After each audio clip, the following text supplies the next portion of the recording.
Hello, good afternoon.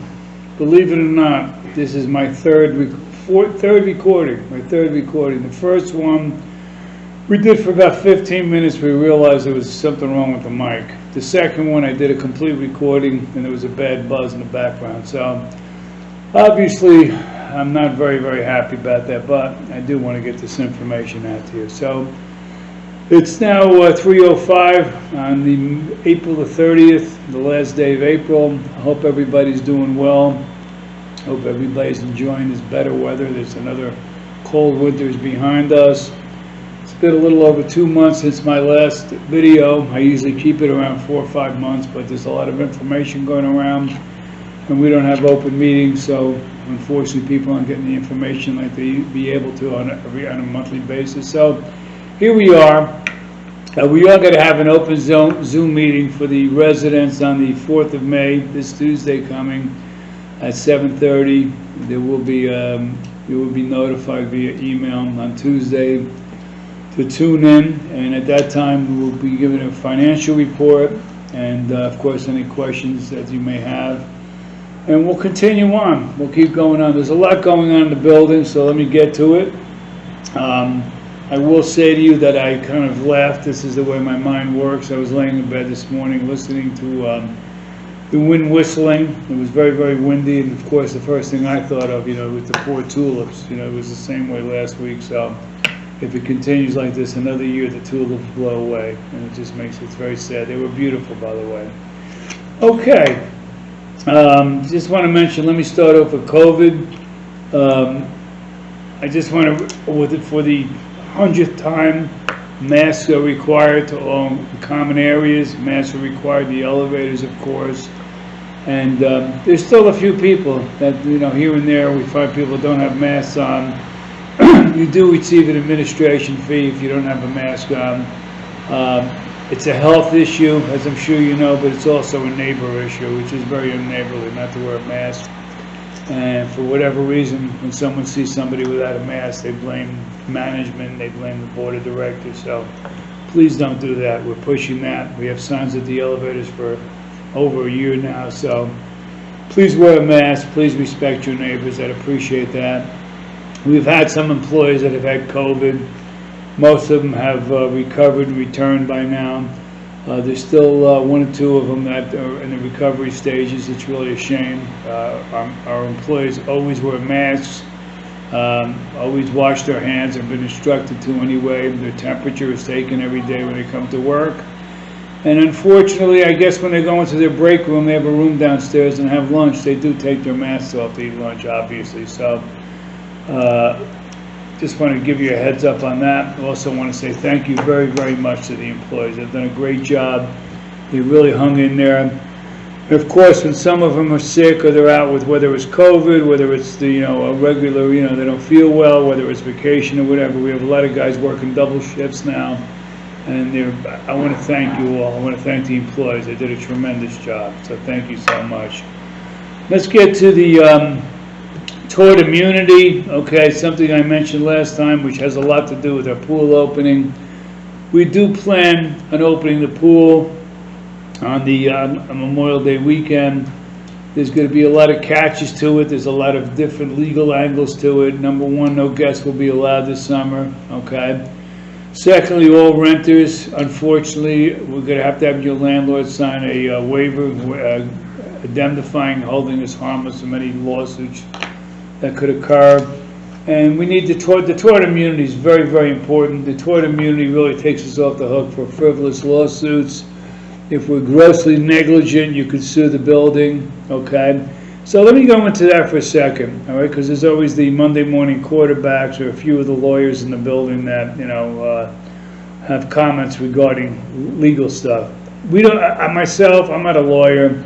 Nobody on the board is a lawyer. We take all of our instructions from Yuba Catulo's law firm. I think he's been our lawyer now for something about 15 years already. And we thank him very much. He does a very good job. Anyway, tort immunity takes us off the hook. So let me give you a brief example of lawsuits, okay? We have 3 people in this building over the last 7-8 months. 2 out of the 3 actually moved out of the building. That's pretty interesting. that suit is frivolous law. We considered it frivolous lawsuits. Okay, we knew we would prevail, and there's a lot of avenues for people that want to sue you. Okay, they can go to HUD, they can go to legal aid. There's different avenues where they could sue you, and they don't have to pay for any legal fees. We don't have that avenue. So let me first say this to you. Anybody that wants to start a lawsuit against Winston Towers, remember one thing: Winston Towers is you, okay? You and your neighbors. That's who you're suing. When you sue us, you sue yourself and your neighbors, because this is a non-profit organization here. And the bottom line is, if you keep suing us, that's when your maintenance starts going up, stuff like that, okay? So these 3 lawsuits that took place, or the 3 legal action, or whatever we want to call it, because they weren't specifically lawsuits, it was legal action. They've all been resolved. The building didn't have to pay anything, okay? And basically, no harm, no foul, as far as our credibility goes, or our finances go, as far as paying off any of these lawsuits. But we do have to pay legal fees. So believe it or not, those 3 lawsuits cost us anywhere from $18,000 to $20,000. Okay, some of the bills still trickle in. That's a real shame. I urge anybody in this building, I urge you, if you have any complaints, or you have anything that you want to go to HUD, or you want to go to legal aid, or you want try to resolve it. Come to me, come to the board, go to management. Let's try to resolve this before you do that. We did this. We didn't give it to our insurance company.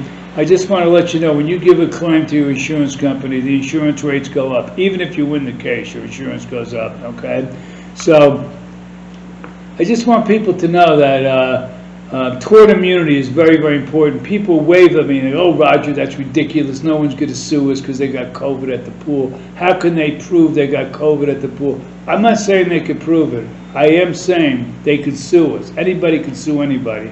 And we're going to have to defend it, and we're going to have to spend money on it. So tort immunity, getting back to that, very, very, very important. I'll give you an example of gross negligence, because we have a situation like that right now.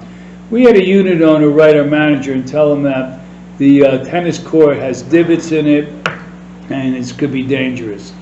Because of that, that's gross negligence. So we close the tennis courts now, because we're having them redone in a couple of weeks anyway. We close the tennis courts because somebody brings to our attention that something could be dangerous and we don't do something about it. That's gross negligence. So on Monday, every unit owner is going to get a form to fill out to vote on whether we want tort immunity. We definitely want tort immunity. That's going to help us reopen the community room. It's going to help us open the card rooms. It's going to help us reopen any facility, bagel brunches in the future, barbecues in the future, whatever. Okay, it's going to help people that slipped, in the garage on their own 2 feet, because we've had people like that. They just slipped and they sue you. So please, please cooperate with that. I'd really appreciate that. Also, while we're on the subject of changing a bylaw, we don't have that in the bylaw. We're not changing it. We want to add that to our bylaw. We're also, in about 3-4 weeks when we get through, we're going to have also, I'm sorry, I'm talking in circles. Remember, this is my 3rd time I'm doing this today, okay? We also going to have a meeting on the 27th of May, an open Zoom meeting for the unit owners, and we will divulge whether or not the bylaw passed for tort immunity. We're going to count them that night, and we're going to find out where we stand. So we're about 4 weeks away. Again, I urge you to make our summer more pleasant, to vote on that. At the end of May, beginning of June, we're going to vote on putting a gym in the building, okay? We're still in the process of taking legal action against the Palisadium. We're going to sue them for breach of agreement. Of course, we do have an agreement, as you know. Our agreement runs for another 52, 53 years.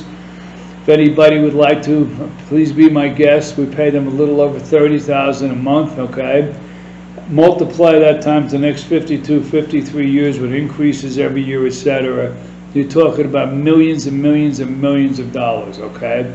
I can assure you, as I'm sitting here, if we told the Palisadium at some point that we no longer wanted to be in the Palisadium, and they were running an organization that was important to them, I think that they would have wanted millions and millions and millions of dollars. They wouldn't have let us just walk away. So As far as negotiations go, I want to clear that up one more time because I've been, was once stated that I shouldn't be negotiating.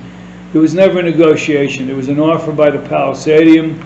We felt that the offer was absolutely way below what we anticipated, so we didn't accept it. And we're going to now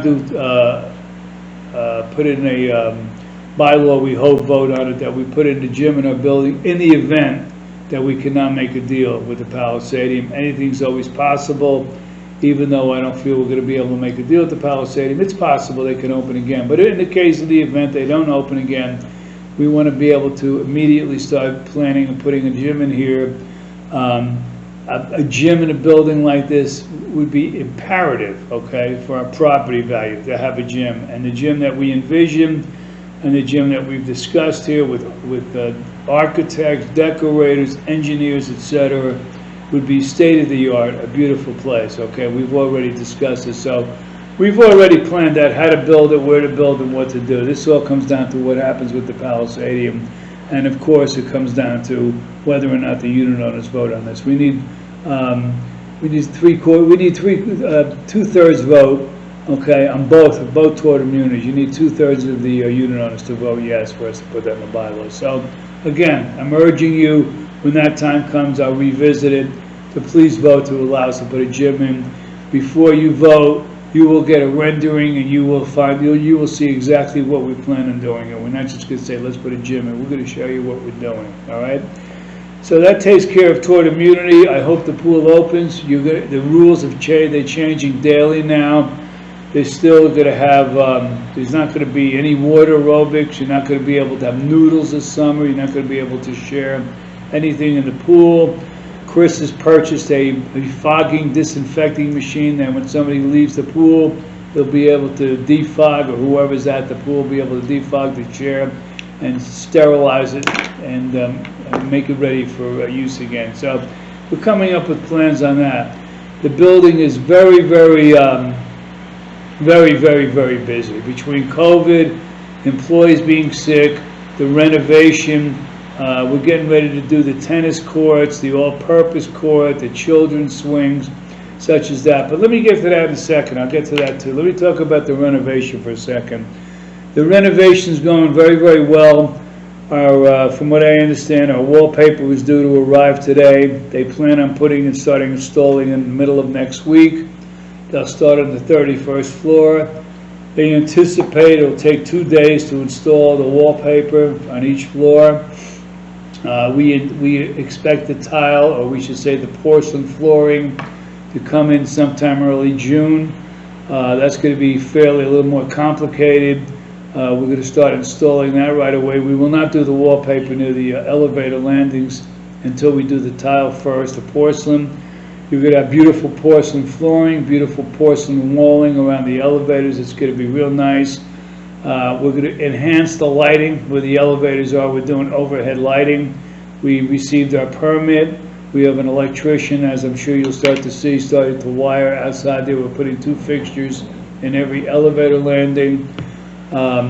Our hallways now, we feel a little dark. I know some people are concerned, not some people. I mean, I'm talking 2 or 3 say, gee, it looks a little dark in the hallway. I want to mention to you that number one, we haven't picked the lights out for the hallway yet. We've been playing with different lights and looking at different stuff.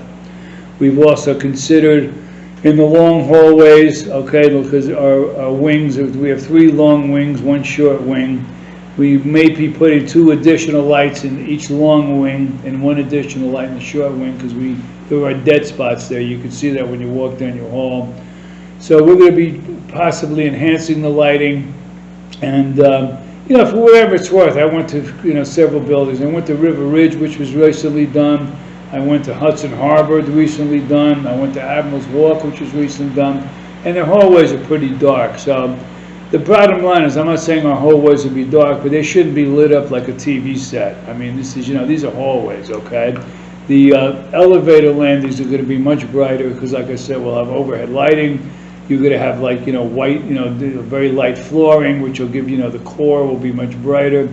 So we're working on that. The doors, they're putting on the first coat now. It's not necessary for you to open your door for the first coat.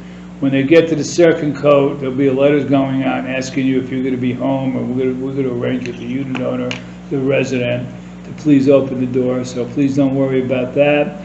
If you have signs on your door that say welcome or any other types of signs, it's going to have to be removed. So you'll be getting letters on that as well to either remove it or we'll remove it for you. All the doors should be uniform, and the building should be quite beautiful. Okay.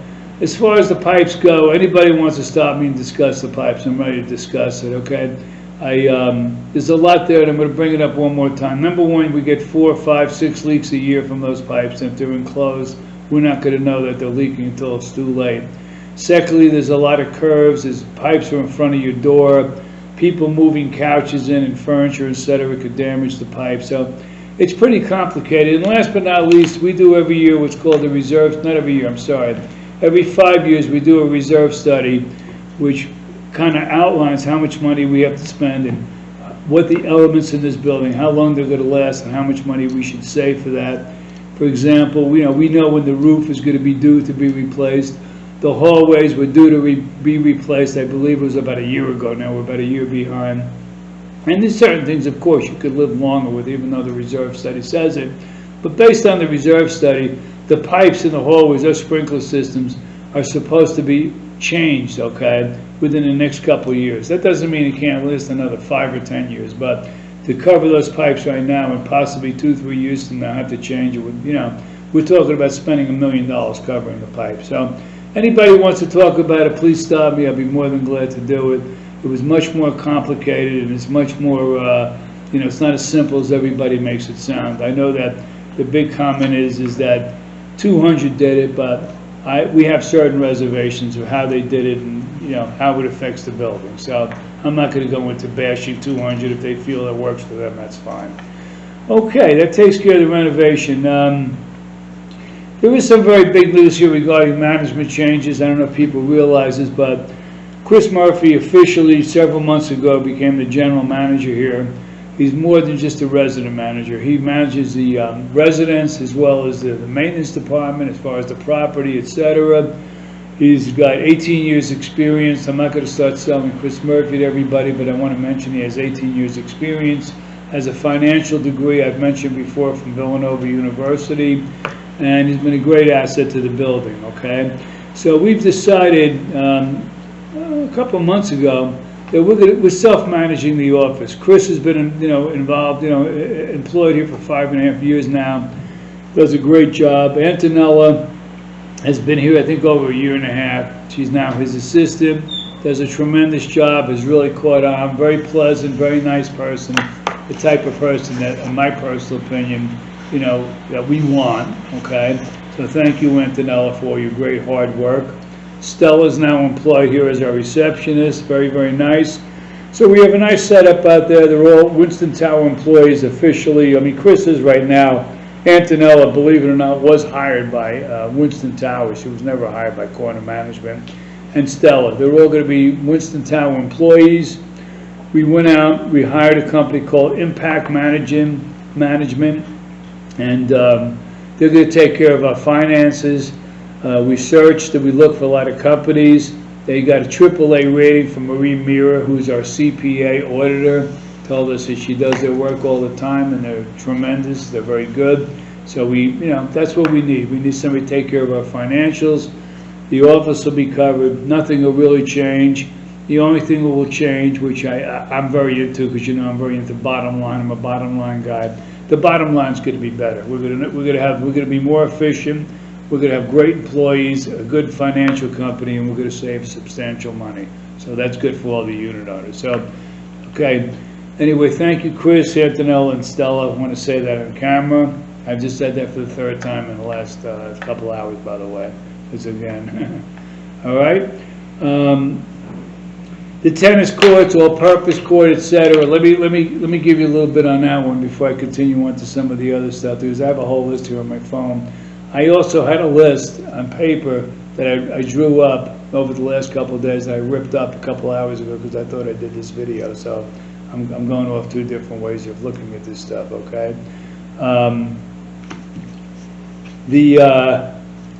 Let me just go to the next thing. tennis courts, okay? The tennis courts, unfortunately, and I want to mention this, Chris got a letter from a resident here the other day complaining about the tennis court, that it's terrible that we don't have an exact date they're starting, and how terrible this is and everything else. I won't go any much further than that. It's in my personal opinion, it was worse than that, okay? Let me answer that question so anybody has any questions, because he copied quite a few residents on that, and the residents, you know, don't know the real story. The real story is that we went to about 6 or 7 tennis companies. 50% of them refused to even do our tennis court over. The tennis court is on top of a garage. That's where a tennis court is, all right? Nobody wanted it. Some of these people did not want to do the job. They wouldn't warranty it. It's much more complicated doing a tennis court on top of a garage, okay? All the companies that we spoke to had the same specifications in certain ways, okay? One of them was the temperature had to stay 50 degrees or above, or they wouldn't warranty the job, okay? The company that, you know, let me back up for a second. 2 years ago, a resident here, some of you may, came to me, there's no reason to mention his name, and said, Roger, there's a divot in the tennis court. Is there anything we could do about it? And I said, yeah, what we'll do is we'll have the tennis court resurfaced. By the way, we resurfaced the tennis court about 9-10 years ago, so it's not like it's been 20 years, okay? And again, because it's on top of a garage, they don't last as long as the normal ones, all right? So I told them we'll take care of it. We'll redo the tennis courts next year. That was 2 years ago. Unfortunately, as you all know, last summer, COVID hit. There was only essential workers were allowed. There was a lot of complications because of COVID. So we didn't do it last year. We put it on the radar for this year, which we are doing, and we're scheduled to start it in about 2 weeks from now, okay?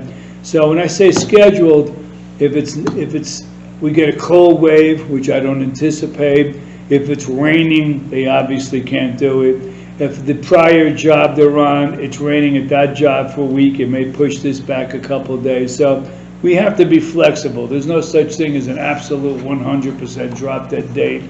As you all know, when you redo your apartments or whatever, your contractor could say, I'm coming in May 1st, and he may come in May 4th because the apartment he was doing before you, some of the materials that come in. Which is also very interesting because there's a huge lag in materials right now in this country. Anybody that's listening to this knows you can't get appliances. Lumber, the price of lumber doubled in the last year. I mean, gasoline's got up tremendously. Things have changed a lot in the country right now, so we have to bear with it. The bottom line is the tennis courts will be started hopefully sometime in the next 2 to 3 weeks. It's a 3-day job from what I understand. The all-purpose court will be done. They're laying the padding out for the children's swings in the next couple of weeks. And in addition to the renovation of the building, in addition to people that have COVID, in addition to, you know, we're changing management companies. So there's quite a bit of pressure on us. And I'm not complaining about it. It's all being handled properly. But, you know, some people have to hear all these stories to maybe be a little bit more understanding, okay? Let me get into some of the other stuff. You may notice the vending machines. Let me talk about the vending machines, okay? We have a deal with a vending company. When we first made the deal, we wanted 2 things. Of course, we want to make a little bit of money, but of course, we wanted the right amenity for the residents. Okay, we added a coffee machine, which was fairly successful, not very successful. We added an ice cream machine. We did the best we could. This fellow was paying us supposedly $225 a month, which is peanuts. Okay. But we didn't really fight about it because we spoke to other vending companies and they weren't paying us much money. They're supposed to pay you $225 versus 18%. I'm just telling you the deal. I never saw 18% since I've been doing this. They give you an accounting that's literally on a piece of toilet paper. It's almost insulting, okay? So we started to find out this guy started cutting our payments down. We weren't getting payments, etc. So we decided to no longer do business with them. And there's some good news here, by the way, at the end of the story. We put our own beverage machine at the back door now. We put our own snack machine at the back door now. I'm going to get to an irony of this. We're getting next week a frozen food machine. That machine will have everything from ice cream to mini pizzas to Jimmy Dean breakfast sandwiches to burritos.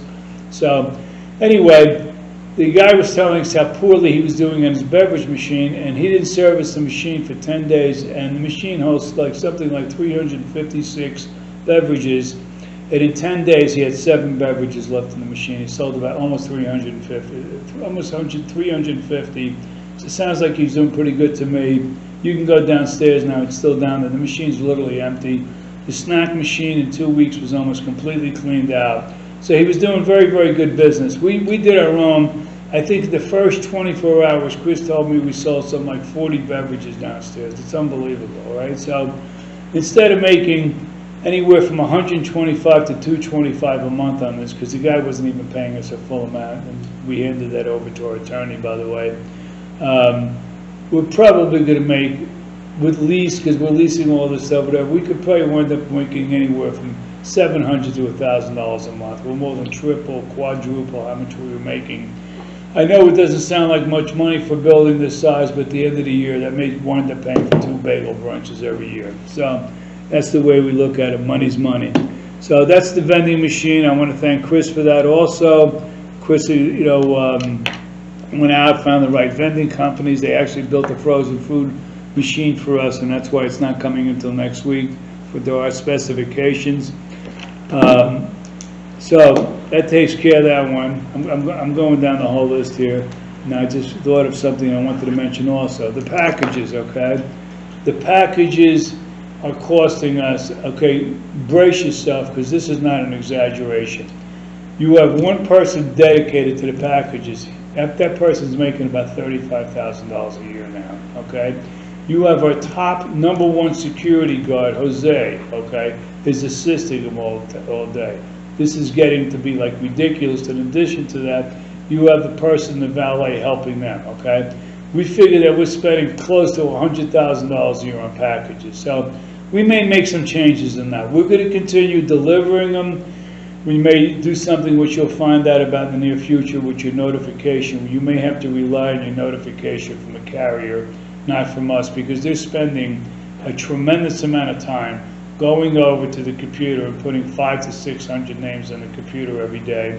And a lot of these packages do come in without your apartment number on, so they have to go over, and if the fellow doesn't know, Mrs. Jones's apartment number, he's got to go look it up. It's a whole complication. So we're not going to change it. We knocked down the wall downstairs. When we put that wall up, we were getting about 200 to 300 packages a day, and I'm not exaggerating. And right after that, if you remember, COVID hit, and the packages went from 200 to 300 to 500 to 600. So that room became obsolete. It was a big backup down there. It was very crowded, etc. We've taken it down, and we put the vending machines back there. So that's our package story. So let me continue on and give you all the information that is pertinent to everybody. Everybody knowing what's going on here. Okay. The vaccine, I think I mentioned that. Chris, I mentioned the vaccine, right? The vaccine, we put notices up at the elevators, and as I speak now, we have approximately a little over 20 people have signed up for it. We're coordinating that. Our office, again, Chris, Santinella, and Stella are coordinating that, making the appointments, etc. at Palisades General. And that's still available if anybody wants a vaccine and hasn't received it. We also have a place in Paramus that'll do it as well. So we've reached out and we finally got that going. So anybody needs a vaccine, it's available now, okay?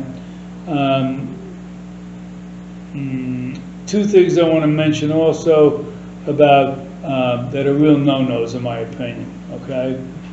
If you have a parking space, you're a resident here, you have a garage spot, you cannot park in the visitor parking lot. It's not fair, okay?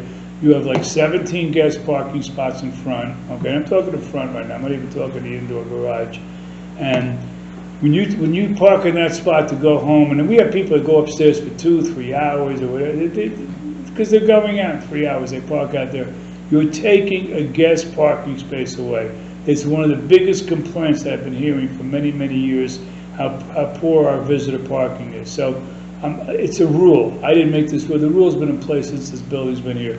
You cannot park in the visitor lot if you have a car with a 300 sticker on it. So if you do, you're going to be stickered, and if you stay there too long, you're going to be towed away. I'm sorry, but that's the rule. The laundry room in the basement, there's signs down there, it's very clear. I actually had a second machine put in there a couple of years ago. It's for bulky items. It's for comforters, big blankets. It's for bulky items, okay? Drapes, whatever you want to wash in the machine. It says very clearly that's what it's for. This is not for regular laundry. People now, some people are going down there and doing their laundry. So let me illustrate that for a second. Some of you will laugh because you know it's true. There are people that put this stuff in the laundry room on your regular floors, and you have to walk down there 2-3 times sometimes because people don't take their laundry out on a timely basis. That can become very annoying, okay? And it's not very neighborly.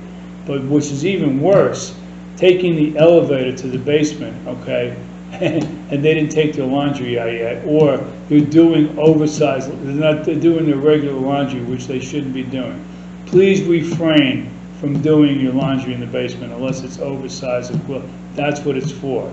When it comes to the laundry, I also want to mention, for the people that think that we're spying on you with Big Brother, on the 2nd and 5th floor, we have 2 cameras, okay, 1 camera in each laundry room, on the 2nd and 5th floor. SEPCO, the laundry company, has cut back our payments, okay? We've taken legal action against them, and I'll tell you why. Because they claim that we weren't doing what they anticipated when we made the deal. So we put a camera in both of those rooms, and we far exceed what we're supposed to be doing, okay? So that's the reason the cameras are in there. We're not watching anybody, okay? We're really we have a spreadsheet of how many loads are being done a day, etc., so we could use that in court. I will guarantee you right now we will prevail and we will win the case. We're way above what we're supposed to be doing, so I wanted to mention that as well for anybody that thinks that, why are cameras in here, okay? The tulips I mentioned before, I felt very bad about them. 2nd, 3rd year in a row, I've seen a couple of women walking around with shopping bags with a pair of scissors, cutting the tulips, putting them in a bag, okay? Please don't cut our flowers and take them home. It's really not very nice, okay? And again, that's not what you do. You wouldn't go on somebody's lawn and start cutting their flowers, all right? So please don't do that. Okay, the gym vote we talked about. And let's see, please do not, twice it's happened this past month, where people went on the all-purpose court with chalk, which is amazing because I don't know who carries chalk, and start writing all over the all-purpose court with chalk, which then forces us to have maintenance go down there with a hose and wash it off, because a basketball court and stuff like that have lines on it, so you know how to play the game properly. And we're going to be doing that as well. I just want to mention one other thing too, or 2 other things, and hopefully we could wrap this up. I'm trying to do this as quick as possible. Pickleball. The board voted on pickleball, and we voted against having pickleball for a very simple reason. In our master deed, we guarantee the residents that we have 2 full-time tennis courts, okay? So in order to change that, we're actually going against the master deed. So what we've done is we temporarily, on the new all-purpose court, we're having lines drawn, and we're buying a portable pickleball net, etc. And we're going to give it a shot. We're going to have designated times, a couple of hours in the early afternoon, a couple of hours in the early evening, to see how many people play pickleball, see how loud it is, because there's been certain people that say it's very loud and it makes a lot of noise, the ball. So we'll test it that way. We'll give the people the opportunity to play it. Pickleball, it may not be the ideal situation for some of the people, but to me it's some type of a compromise, and we're just trying to show you that we're trying to work this out. The other thing that I want to mention before I go is pigeons, okay? We had a resident email me, believe it or not, I think it was yesterday, okay, or the day before. And I passed the email along, of course, to Chris Murphy. We met with the pigeon company. He was the fellow that recommended him. I want to thank him. That's very nice. The pigeon company came today and laid out the plan, what they do. They put some type of compound on everyone's terrace. That's, of course, not enclosed. The bottom line, okay, I'll get to the bottom line on this. They want $200,000, okay? And for $200,000, I guarantee we won't see any pigeons for 2 years, okay? I can only tell you that I won't even consider it. I haven't spoken to the board yet. We just had this meeting took place today, and I'm sure most of the unit owners here are not going to say $200,000, and we won't have a pigeon for 2 years. So we're trying. We've tried some other things. We're not going to give up. We'll try some other stuff. I know it's very annoying. I live facing the river. My windows face the river. I see pigeons all over the roofs in Kensington, the townhouses down there. Of course, there's some pigeons on the Buckingham. So it's not like the pigeons are just hanging around here. They're all over the place. I think they're very annoying, okay? So I'm not minimizing it. I think it's annoying for people that get pigeons. I don't, because my terrace is enclosed. But we'll continue to pursue that, but I don't think anything anywhere near $200,000 is acceptable. That's a tremendous amount of money to start spending on a fix that may last only 2 years. Anyway, let me take a look and see if there's any other notes. Again, I've been doing this. I'm going to lose my voice. My poor wife won't be able to speak to me tonight. I'm going to lose my voice. My wife is probably she'll get so excited. I don't want to lose my voice.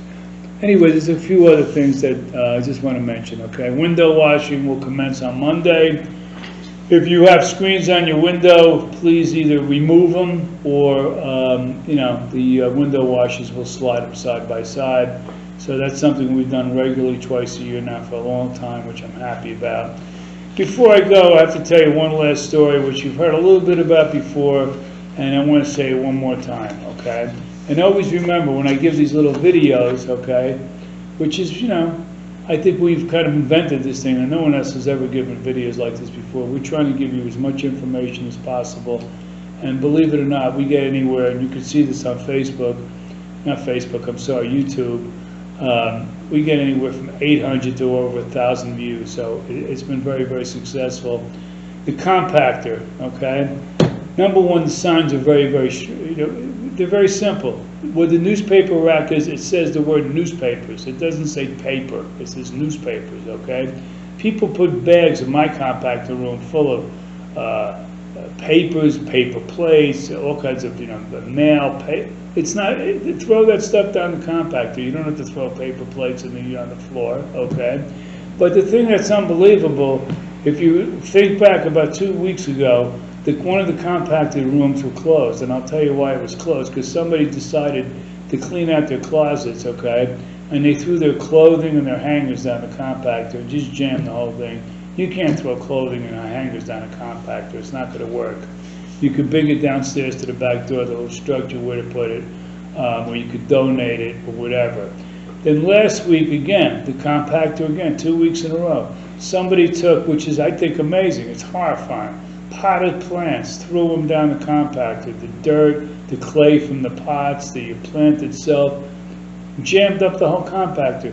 It took a couple of hours, 2 maintenance men, 2 hours to unclog it. This happened 2 weeks in a row. Please, please be aware of what the rules are, what's going on, how to use stuff here. If you have any questions, go to management, go to a doorman, ask a porter, a security guard. I'm sure they'll direct you in the right direction, okay?